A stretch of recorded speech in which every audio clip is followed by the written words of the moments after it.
Bom dia. Que a graça e a paz do nosso Deus e Pai, do nosso Senhor Jesus Cristo, seja com toda a igreja, amém? Irmãos, eu agradeço a Deus por mais essa oportunidade dada a mim de proclamar a palavra de Deus num sermão para a igreja. Eu penso que se vocês pudessem voltar 3 anos atrás, fossem lá para a cidade de São Carlos, interior de São Paulo, e vocês me encontrassem e por acaso comentassem ou fizessem uma menção à minha pessoa nessa posição em que estou agora, transmitindo uma mensagem, um sermão na igreja, confesso que eu não sei qual seria a minha reação, mas eu vou ousar arriscar algumas possibilidades. É possível que eu não levasse você a sério. Aliás, é bem possível, né? Quem me conhece sabe que, né? Minha culpa, né? É possível que eu escarnecesse e até zombasse de você.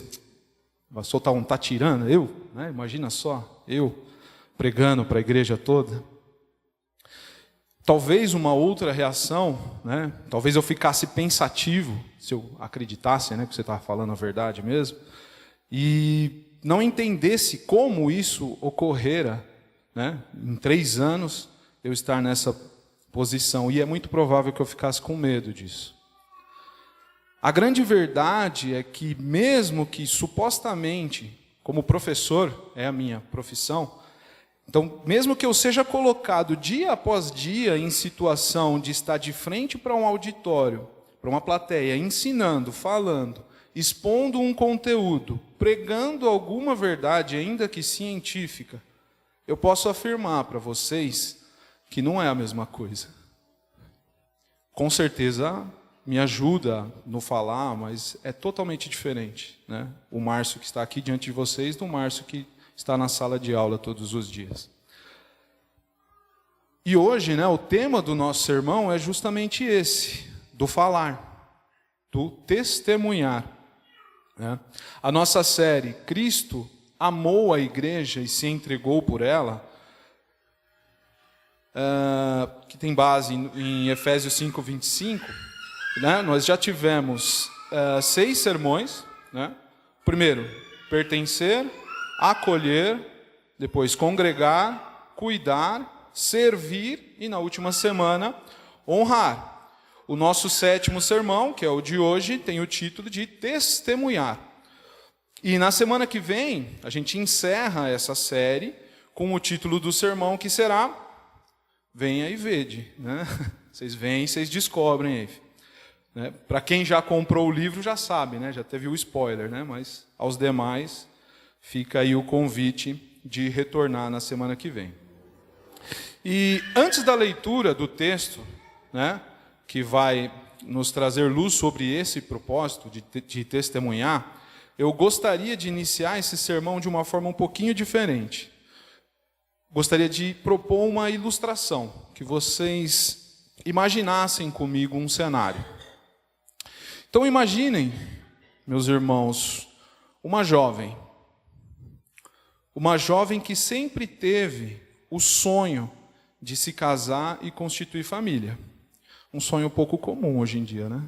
O feminismo acho que acabou com esse sonho aí da maioria das jovens.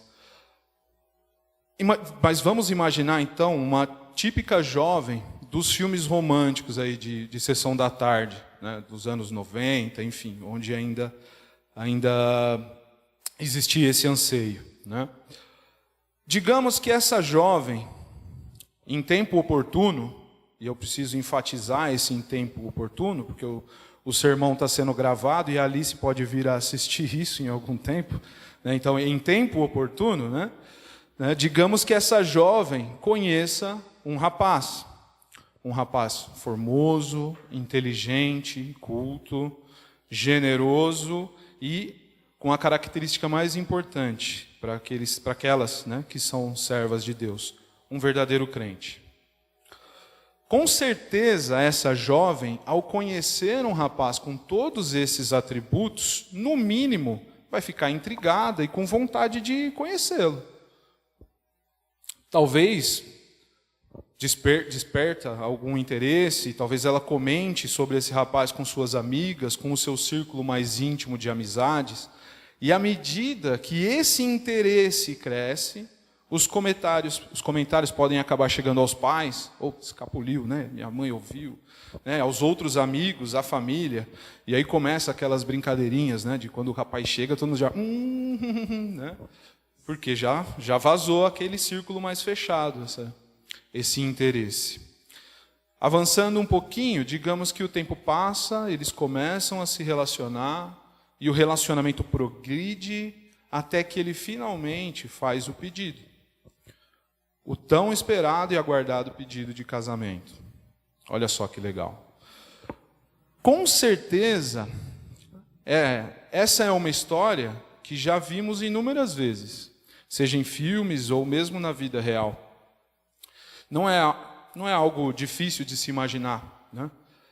Agora, eis a pergunta: quais serão os pensamentos que irão permear a mente dessa jovem do momento do pedido de casamento até que esse dia chegue? Alguém arrisca? Qual vai ser o assunto principal? Sobre o que ela vai falar com seus amigos? Quanto mais próximo estiver do casamento, ela vai exalar casamento, vai exalar vestido e festa e tudo em torno deste dia. Aqui eu usei um exemplo feminino, mas na Bíblia a gente tem um exemplo masculino que pode ser citado também. O que vocês acham que passava na cabeça de Jacó durante os 7 primeiros anos que ele trabalhava por Raquel? Ele ansiava pelo dia que ele a teria. Sim ou não? Quem trabalharia aqui 7 anos por alguma coisa? Imagina só no caso dele, que ainda teve que trabalhar 14, né? Enfim, o que ocupa a mente de uma pessoa nessa situação vai ser isso, vai ser o anseio pelo dia onde o sonho daquela jovem ou o sonho de Jacó se concretizasse. O que ocupa o pensamento da igreja? O que ocupa o pensamento da igreja de Cristo? Qual é o nosso maior anseio? A nossa maior esperança? A gente sabe que a nossa maior esperança se concretizará nas bodas do Cordeiro, de Apocalipse 19. Imagina só, o que tem passado pela nossa mente? Nós estamos nesse período. A gente sabe que vai chegar o grande dia. Vamos orar? Senhor, obrigado, Senhor, pela oportunidade, Pai, e pela responsabilidade de anunciar a Tua palavra. Senhor, obrigado pela graça que nos alcançou por meio da pregação do Evangelho. Obrigado, Pai, por esses irmãos que, cumprindo o chamado, que foram instrumentos na nossa conversão, Pai. Obrigado por cada um deles. Senhor, usa-me neste momento para transmitir a Tua mensagem. Prepara os nossos corações, abre nossas mentes para que possamos receber de bom grado a Tua instrução. E que a transformação em nossas vidas traga glória para o Teu nome. Eu oro e agradeço em nome de Jesus. Amém. Vamos então ao texto. Mas fiquem com essa imagem dessa situação na cabeça. Peço que os irmãos abram no livro de Romanos, capítulo 10. Nós leremos do verso 9 ao verso 17. Carta de Paulo aos Romanos.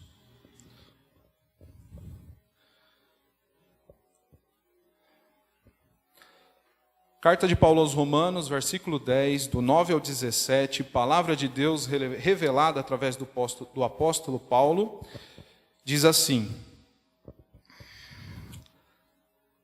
Se com a boca você confessar que Jesus é Senhor e crer no seu coração que Deus o ressuscitou dentre os mortos, será salvo. Porque com o coração se crê para a justiça, e com a boca confessa para a salvação.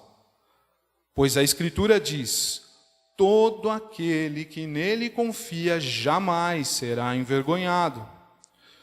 Portanto, não há diferença entre judeus e gregos, porque o mesmo Senhor de todos abençoa generosamente todos os que o invocam.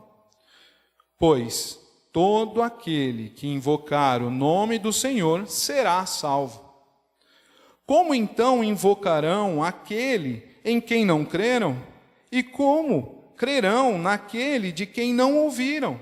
E como ouvirão se não houver quem pregue? E como pregarão se não forem enviados? Como está escrito: como são belos os pés daqueles que anunciam boas novas. No entanto, nem todos se submeteram ao Evangelho, pois Isaías diz: Senhor, quem creu na nossa mensagem? Consequentemente, a fé vem pelo ouvir e ouvir a palavra de Cristo. Glória a Deus por essa mensagem, por essa passagem.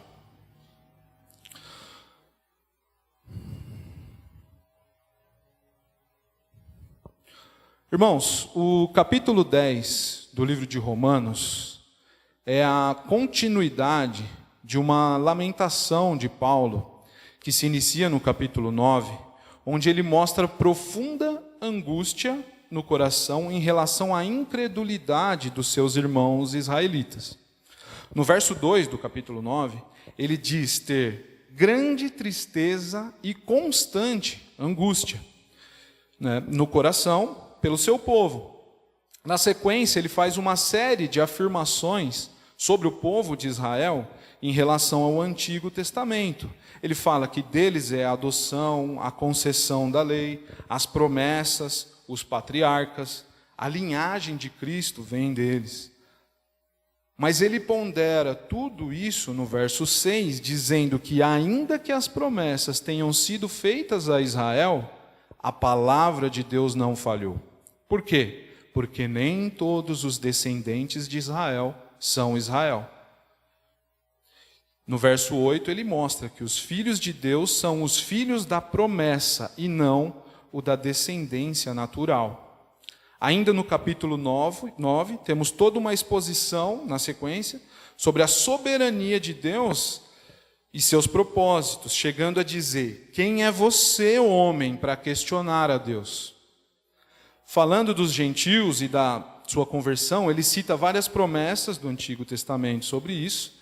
E no final do capítulo 9 e início do capítulo 10, ele nos fala sobre a incredulidade de Israel, explicando sobre a busca da justiça a partir do povo de Israel como sendo por obras, fazendo com que tropeçassem na pedra de tropeço. E que esse tropeço, ocorre também por ação de Deus, ação soberana de Deus. Pouco antes do trecho que a gente lê, começa no versículo 9, Paulo nos mostra como funciona a justiça que vem da lei, citando Levítico 18:5. Moisés disse: o homem que fizer essas coisas viverá por elas. Então ele mostrando aqui como que se é justificado pela lei. No entanto, no verso 8, ele diz aos que ele escreve: a palavra está perto de você, está na sua boca e em seu coração. E ele completa: a palavra de fé que estamos proclamando. E aí sim a gente chega no trecho que a gente lê, que a gente leu. E nesse trecho, Paulo está respondendo 5 possíveis perguntas. Então eu esquematizei a divisão em 5 perguntas em relação a essa mensagem de fé. Então tem 5 perguntas em relação a essa mensagem de fé que ele diz estar proclamando aqui no verso 8. Sendo elas o que, quem, como, qual e quando. Vocês não enxergaram isso, né? Calma que eu vou explicar. Cada uma delas, na divisão. Então, no versículo 9 e 10, ele está explicando o quê? O que anunciamos? O que esperamos? Como dito no verso 8, ele termina mencionando a palavra de fé que estamos proclamando. Então, no verso 9 e 10, nos é apresentado o que é proclamado pelos apóstolos. Ele resume a mensagem da esperança no resultado esperado de todo aquele que ouve e professa a sua fé em Cristo Jesus. O que ele diz? Se você confessar com a sua boca que Jesus é Senhor e crer em seu coração que Deus o ressuscitou dentre os mortos, será salvo. Pois com o coração se crê para a justiça, e com a boca se confessa para a salvação. Então, nesses 2 versículos, ele está respondendo qual que é a mensagem que eles têm proclamado, que é o final do verso 8. Fica evidente que o destaque aqui, é a reação que a salvação em Cristo Jesus produz. A reação do que se espera como resposta nas ações que esperamos que sejam demonstradas pelos que recebem a Cristo para a salvação e perdão dos pecados. Podemos observar também que temos, para os amantes, né, de programação e lógica, aqui, e como professor de eletrônica digital, eu tenho que citar algumas coisas assim, né, uma condição E aqui. Uma condição de 2 variáveis. Existe uma associação entre o que ocorre internamente, que é, por essa condição, inseparável dessa ação externa. Aí você fala, tá, Márcio, o que você quer dizer com isso? Né? Nem todo mundo aqui é de exatas. Né? Existe aqui uma condição de duas variáveis que têm 2 possibilidades, verdadeira ou falsa, aqui. Isso resulta em 4 resultados logicamente possíveis, que são, primeira possibilidade, você não crê e você não professa, ou seja, negativo para as 2. Segunda possibilidade, você não crê, mas confessa. É possível. Terceira possibilidade, você crê, mas não confessa. E a última possibilidade é você crer e confessar Jesus Cristo como Senhor. Então, analisando o texto de forma lógica, as 4 possibilidades existem. Mas eu entendo que apenas 2 são coerentes, fazem sentido. Uma é impossível de acontecer, e por conta disso, somente uma levará o indivíduo à salvação. O primeiro resultado lógico que a gente viu é o de você não crer e não confessar. É um resultado que faz sentido, mas que te levará para o inferno. Você estará coerentemente condenado. Faz sentido? Eu não creio, eu não confesso. É coerente? É, mas você está condenado. Ou seja, então faz total sentido você ser fiel à sua incredulidade. No entanto, João 3,18 diz que você está condenado. E a minha interpretação desse verso não é que é uma condenação definitiva, né? Você estar condenado. No caso de alguém que está nessa condição, que passa para a condição de crente, de crer, através da conversão, né? Ou seja, podemos dizer que todo ser humano nasce em estado de condenação e por isso está condenado, mas aqueles que se convertem passam para uma outra condição. Né? Por isso, o já está condenado aqui. Esse é o estado ordinário da humanidade, é o estado natural que o homem nasce. O extraordinário é a conversão. E o estado do que passou a crer em Cristo Jesus, aquele que tem fé e a fé verdadeira, que é a fé em Cristo Jesus. Muito bem, então a primeira possibilidade é coerente, mas o destino dela é terrível. Vamos para a segunda possibilidade. A segunda, você não crê, mas confessa. Na minha visão, isso é incoerência, No entanto, é plenamente possível. É plenamente possível que alguém que não faz nem ideia do que é ser cristão, e aí para esses eu recomendo a nossa primeira aula do NN, que fala justamente sobre isso, né? A aula do novo nascimento, né? Preciso explicar o que é o NN. Né? Então, é plenamente possível que essa pessoa alegue ser cristã, ainda que não tenha uma conversão real. Na verdade, essa crença é fundamentada nas próprias Escrituras. Mateus 7, 21, por exemplo. O que diz lá? Isso, né? Nem todo que me diz Senhor, Senhor, será salvo. Então, se ele está dizendo Senhor, Senhor, ele confessa. Mas ele não é salvo porque ele não crê naquilo que confessa. E eu imagino, eu creio que grande parcela da igreja que vemos, de fato, se encontra nessa situação. Ou por frequentar igrejas falsas, com ensino falso, doutrinas falsas, e se apegar a essas doutrinas, ou por frequentar a igreja por motivos errados, que é qualquer motivo que não seja Cristo é um motivo errado, ou por usar a fé para fins lucrativos, ou seja, uma perversão intencional, né? Enfim, os motivos podem ser vários, no entanto, todos condenatórios. Seja intencional ou não, todas essas pessoas ainda necessitam de um encontro real com Cristo, ainda que professem Ele. E a terceira possibilidade, no meu entendimento, ela é impossível. É impossível alguém verdadeiramente crente, alguém que fora regenerado, que recebeu o Espírito Santo, é impossível que esse alguém não o confesse.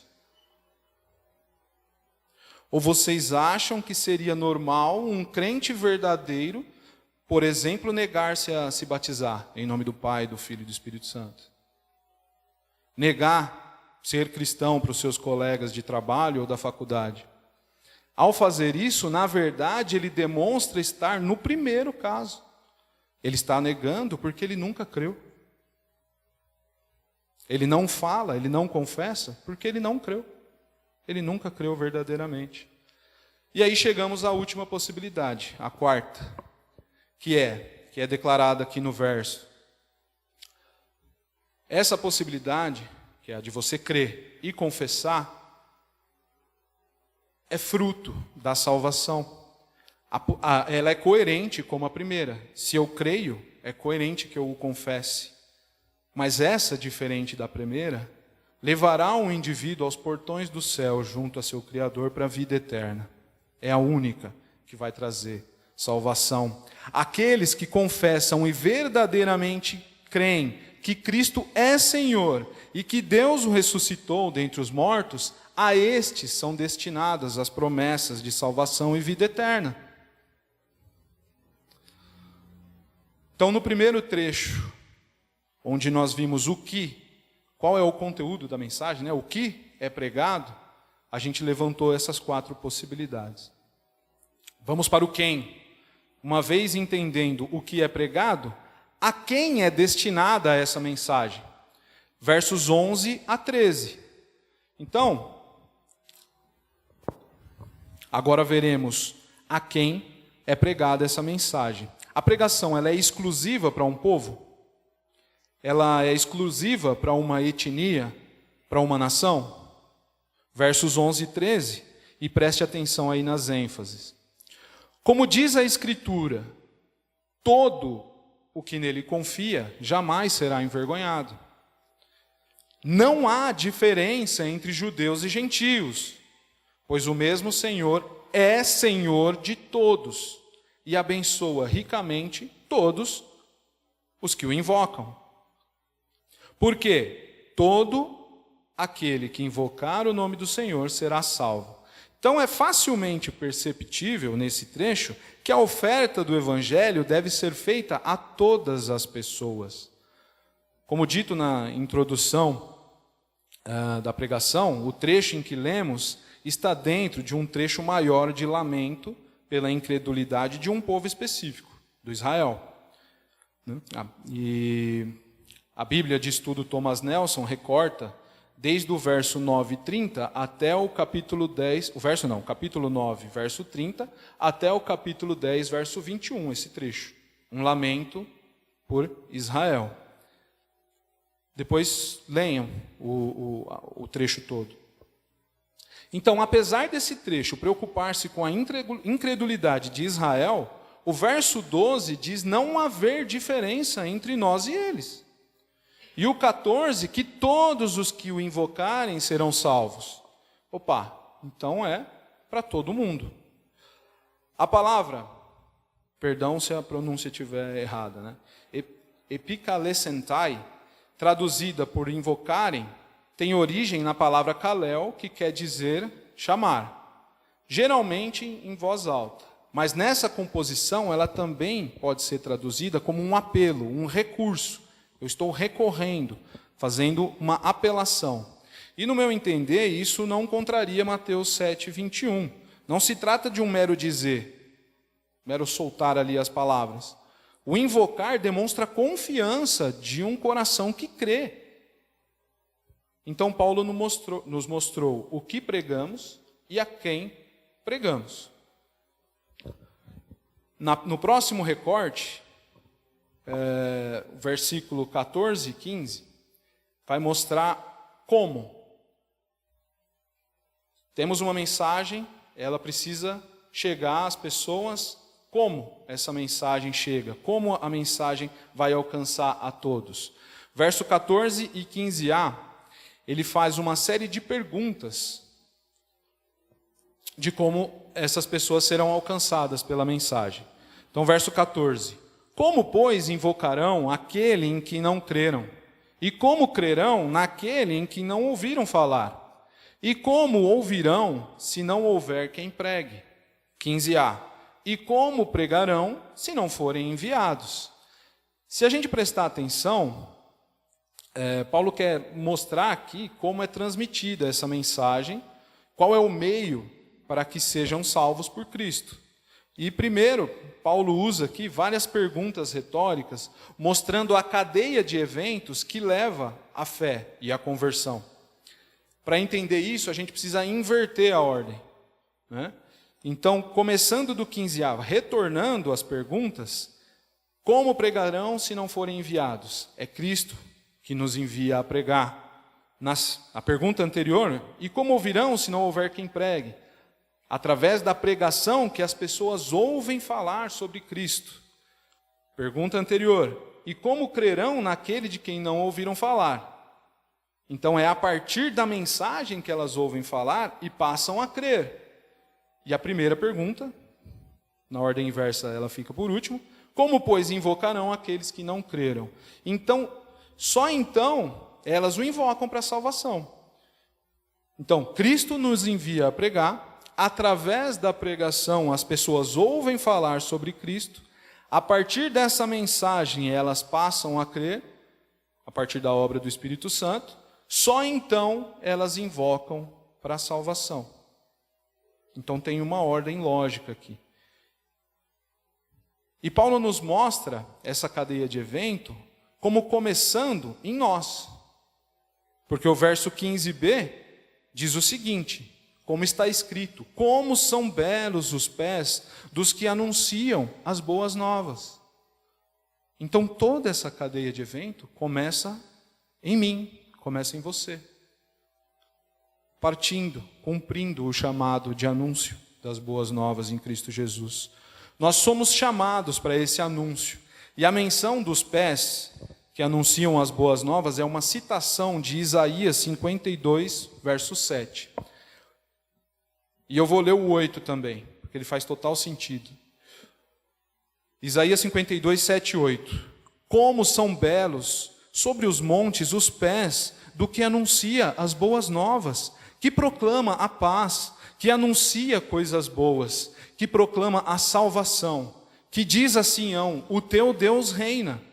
Escuta a voz dos teus sentinelas.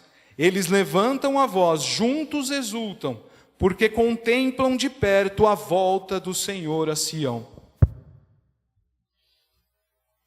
É isso que estamos chamados para anunciar, a volta do nosso Senhor. É preciso anunciar. Nós somos os sentinelas, nós somos os atalaias que sabem o que está por vir. Em Ezequiel 33, Deus usa essa figura para enviar Ezequiel. O próprio Deus diz que, quando a terra Deus trouxer a espada, e o atalaia perceber, e tocar a trombeta, e avisar o povo, aquele que ouvindo a trombeta não se der por avisado, será culpado pela própria morte.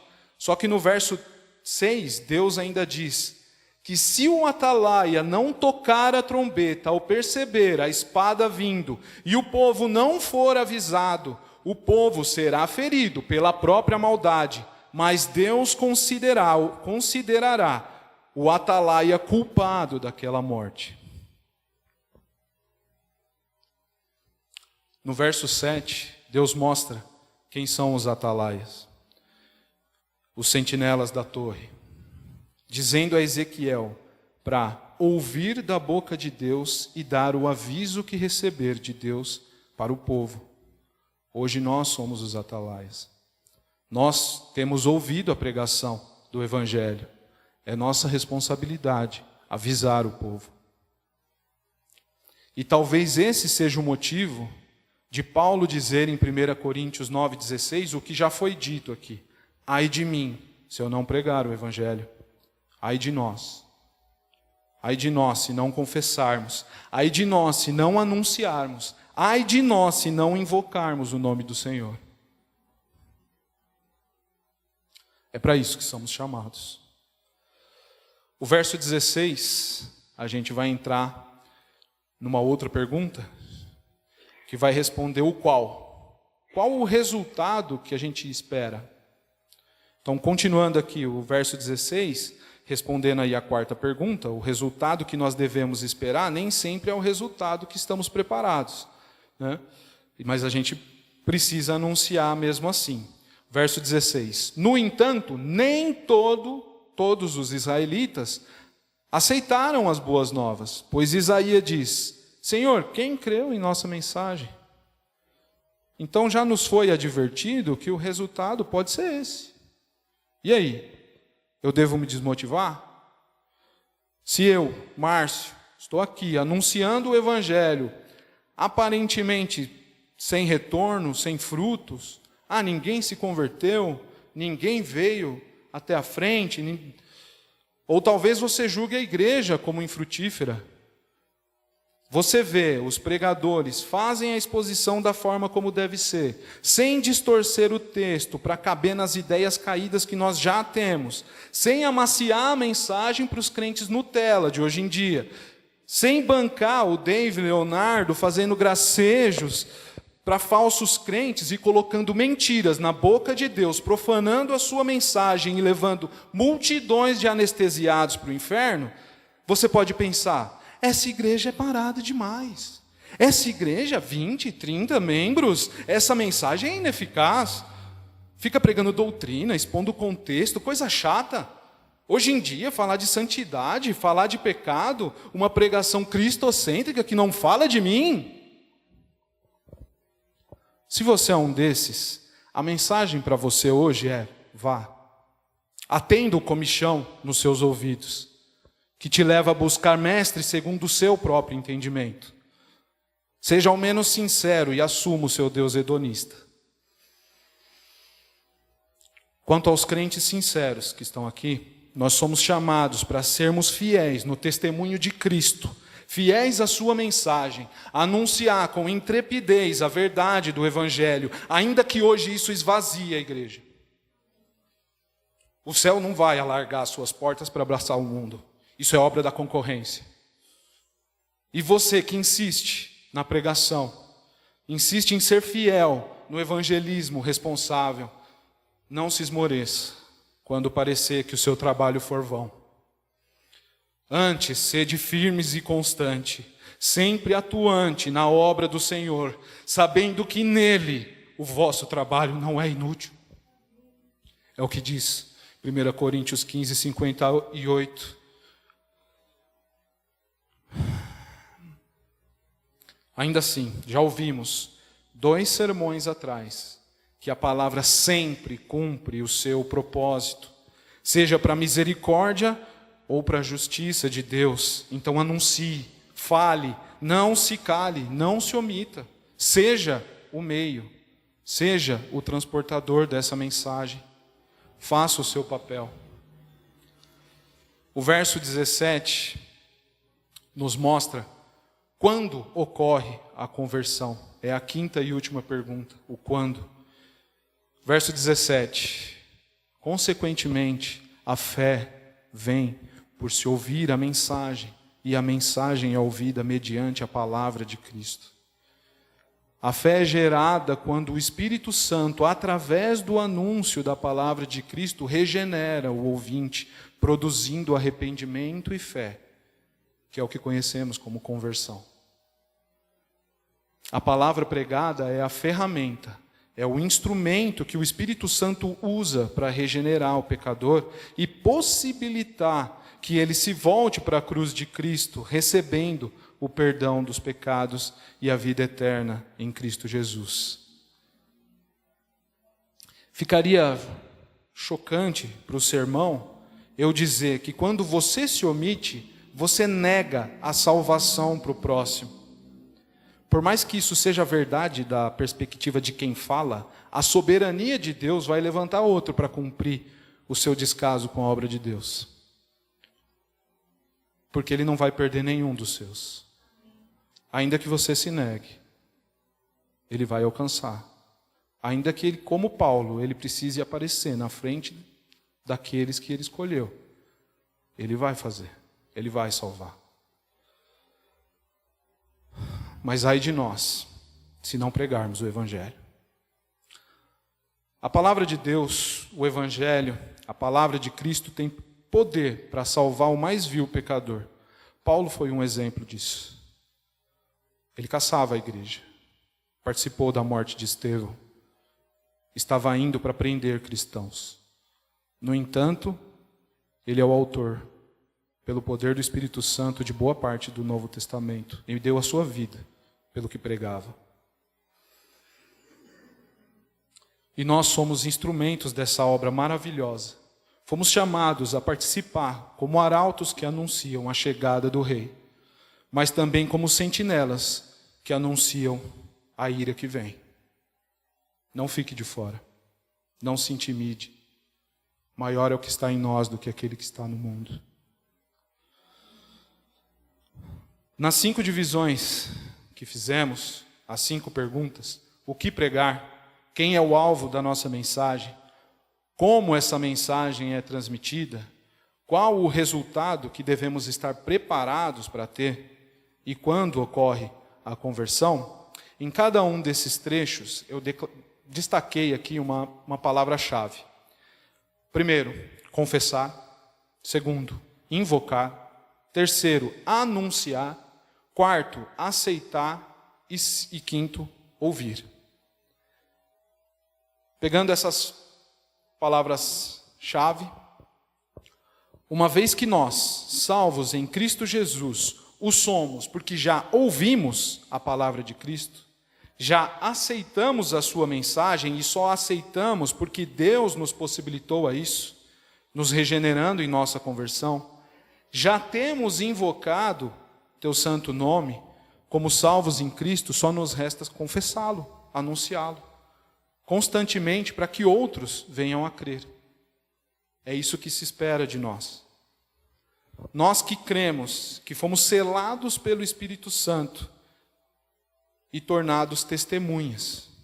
Em Atos 1:8, Jesus já ressurreto, anunciando o recebimento do Espírito, diz: mas receberão poder quando o Espírito Santo descer sobre vocês, e serão minhas testemunhas em Jerusalém, em toda a Judéia e Samaria e até os confins da terra. Uma testemunha que se cala passa de testemunha a cúmplice do crime. Devemos testemunhar. Testemunhar em amor, primeiramente a Deus, demonstrando que o amamos quando obedecemos os seus comandos, E anunciar o Evangelho é uma ordenança de Jesus Cristo. Mateus 28, do 18 ao 20, Jesus se aproximou deles e disse: foi-me dada toda a autoridade nos céus e na terra, portanto vão e façam discípulos de todas as nações, batizando-os em meu nome, em nome do Pai, do Filho e do Espírito Santo, ensinando-os a obedecer a tudo o que eu ordenei a vocês. E eu estarei sempre com vocês até o fim dos tempos. Jesus mandou. Isso é suficiente. Eu posso listar 1000 outros motivos para você anunciar o Evangelho, mas este é suficiente. Ele é Senhor. Ao menos é isso que confessamos. Ou estamos naquele segundo caso? Não, o segundo caso, não crê e confessa, né? Em segundo, devemos fazer isso por amor ao próximo, com desejo real de que todos sejam alcançados pela graça de Deus, mesmo sabendo que nem todos serão. Entrando aqui na aplicação, não existe uma receita de bolo. Evangelização não é uma sequência de passos. Cada pessoa é única. A estratégia que funciona para um pode espantar o outro. Paulo nos orienta até mesmo sobre isso. 1 Coríntios 9, do 19 ao 23, alguns trechos somente, Paulo diz: sendo livre, tornei-me escravo de todos. Para os judeus, tornei-me judeu, para ganhar os judeus. Para os que estão sem lei, para ganhar os que estão sem lei. Para com os fracos, tornei-me fraco, para ganhar os fracos. Tornei-me tudo para com todos, para de alguma forma salvar alguns. No entanto, eu preciso fazer um contraponto aqui a Paulo. Presta atenção. Você não viu nesses versos Paulo dizer: tornei-me imoral para salvar os imorais. Não tem. Tornei-me mentiroso para salvar os mentirosos.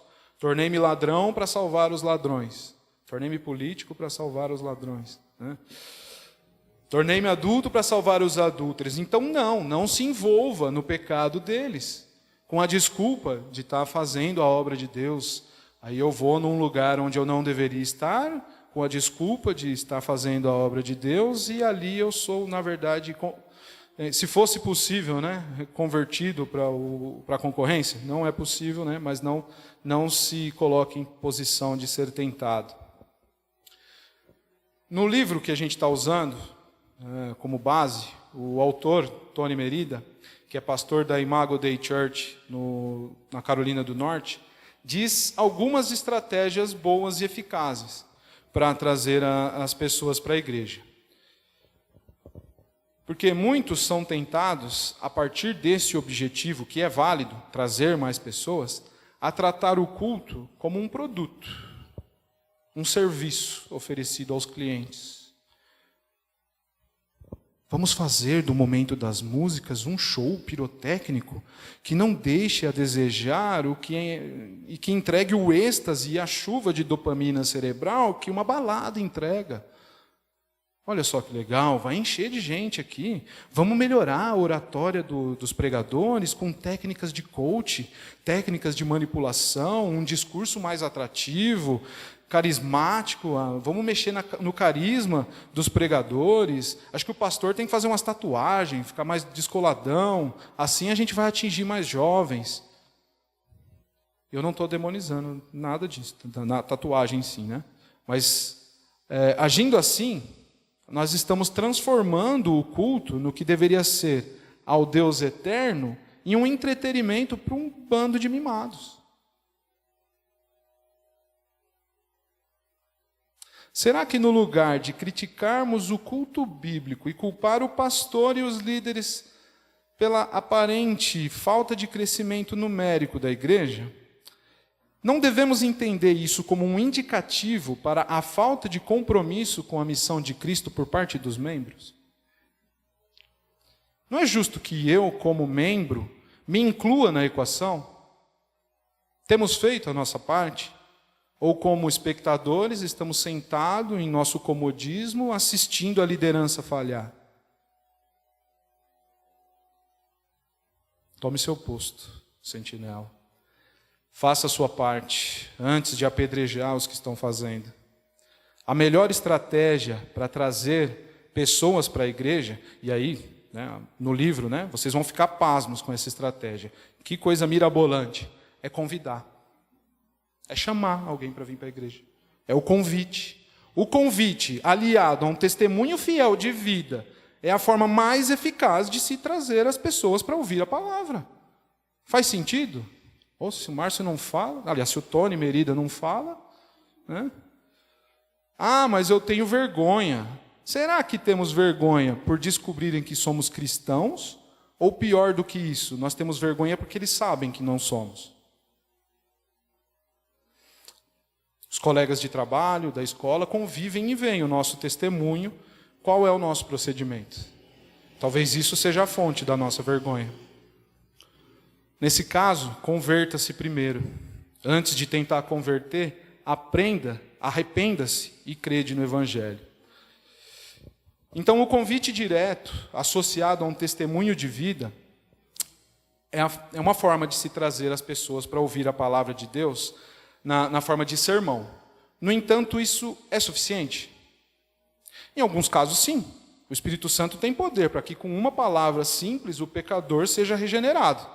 Mas boa parte das vezes será no dia a dia, conversando, explicando, orando, intercedendo, que você terá êxito na conversão das pessoas que estão ao seu redor. E é evidente que o êxito não é seu, É só uma forma de dizer, é o Espírito Santo quem trabalha. Isso é chamado de evangelismo de rede. E não é o evangelismo que você deita na rede e espera o Espírito Santo ir lá fazer. É um estilo de vida, tratando o dia a dia com intencionalidade evangélica para com as pessoas que fazem parte da nossa vida e rotina. O pastor Timothy Keller, no livro Manual de Implantação de Igreja, diz: deve haver uma atmosfera de expectativa de que cada membro sempre terá 2 a 4 pessoas pelas quais devemos orar, a quem devemos dar livros, a quem devemos convidar para ir à igreja e outros eventos. Sempre trabalhando, que seja por uma pessoa só, que seja por 2, mas dedique-se a essas pessoas. O sociólogo Rodney Stark, em seu livro Cidades de Deus, descreve a conquista de Roma pelo cristianismo no primeiro século. Ele diz: interações sociais são o mecanismo principal pelo qual a conversão acontecia. A maioria das conversões não ocorria pela atuação de missionários profissionais, mas pelos membros do que ele chama de chão de fábrica, que são vocês, nós, que compartilhavam a sua fé com seus amigos e familiares. Assim, Roma foi conquistada pelo reino de Deus. Então, temos aqui 2 formas de praticar o evangelismo, e elas se sobrepõem. O convite direto, e daí a pessoa vai ouvir o sermão de um terceiro, que seja o pastor, que seja quem for pregar naquele dia, e o evangelismo diário, intencional. E daí a pessoa ouvirá o evangelho a partir de nós, de cada um de vocês. Para esse segundo caso, é sugerido que tenhamos aqui a clara e definida, claramente definido em nossas mentes as razões da nossa esperança. Muitas vezes a gente ainda não tem. Não, você não precisa ser um apologeta, um exímio orador, um teólogo de renome para transmitir a mensagem da salvação. Ela é bem simples, na verdade. No entanto, temos de estar preparados para sermos questionados. É preciso estudo, é preciso um certo nível de entendimento. 1 Pedro 3,15, Pedro vai dizer: Antes, santifiquem Cristo como Senhor em seu coração. Depois, estejam sempre preparados para responder a qualquer pessoa que pedir a razão da esperança que há em vocês. Então, a última forma que eu coloco aqui é a bondade prática, que ele chama de bondade prática. Ter uma vida fiel a Cristo vai contrastar com a vida daqueles que não têm Cristo como Senhor. E isso gera perguntas, isso vai gerar abertura. Pode gerar também estranheza e zombaria também. Mas que possamos dizer, como Romanos 1,16, eu não me envergonho do Evangelho, porque é o poder de Deus para a salvação de todo aquele que crê. Então seja fiel, testemunhe do que Deus tem feito na sua vida. E se você não enxerga as bênçãos que Ele tem dado a você, peça que Ele abra os seus olhos, e aí em seguida a sua boca. Que o retorno de Cristo, a vinda do noivo, sirva de motivação. Que assim como a jovem da ilustração do início desse sermão, com a proximidade das bodas do Cordeiro, com a proximidade do encontro da igreja com o seu noivo, que a proximidade do tão aguardado dia torne a nossa mensagem naturalmente constante. Ele vem, igreja. O noivo está à porta. Esteja preparada. Pois dada a ordem, com a voz do arcanjo e o ressoar da trombeta de Deus, o próprio Senhor descerá dos céus, e os mortos em Cristo ressuscitarão primeiro. Depois nós, os que estivermos vivos, seremos arrebatados com Ele nas nuvens, para o encontro com o Senhor nos ares, e assim estaremos com o Senhor para sempre. Consolem-se uns aos outros com essas palavras. 1 Tessalonicenses 4, 16 ao 18. O Rei dos Reis e Senhor dos Senhores está voltando. Soemos como seus arautos, anunciando a sua chegada para a glória de Deus. Senhor meu Deus, obrigado, Pai, por essa mensagem.